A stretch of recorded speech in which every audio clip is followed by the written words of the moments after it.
पण त्या बापाला खाली पाहायची वेळ येईल असं जीवनामध्ये वर्तन करू नका. बऱ्याच मुली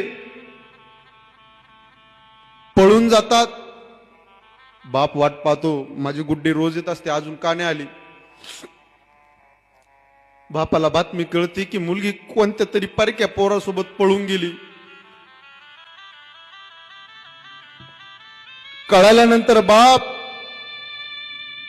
बेचैन होतो. त्या बापाला वाटतं आता ही जिंदगी माझी काही कामाची नाही, मी मरून जातो. आत्महत्या करण्याकरता बाप सुसाईड करण्याकरता पळतो. म्हणून मुलींनो, त्या बापाला आपल्यासाठी मरावं लागेल, आत्महत्या करावी लागेल असं कधी जीवनामध्ये पाऊल टाकू नका.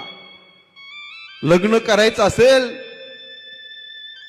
तर लग्न बापाच्या पसंतीने करा. 2 वर्षापासून 3 वर्षापासून त्या मुलाच्या प्रेमामध्ये तुम्ही पडाल आणि जन्म देणाऱ्या बापाला, जन्म देणाऱ्या माईला सोडून तुम्ही कायमचं त्या पोरासोबत संसार कराल. त्या बापाने काय पाप केलं तुम्हाला जन्म देऊन? खाली पायची वेळ येईल त्या बापाला असं कधी वर्तन करू नका.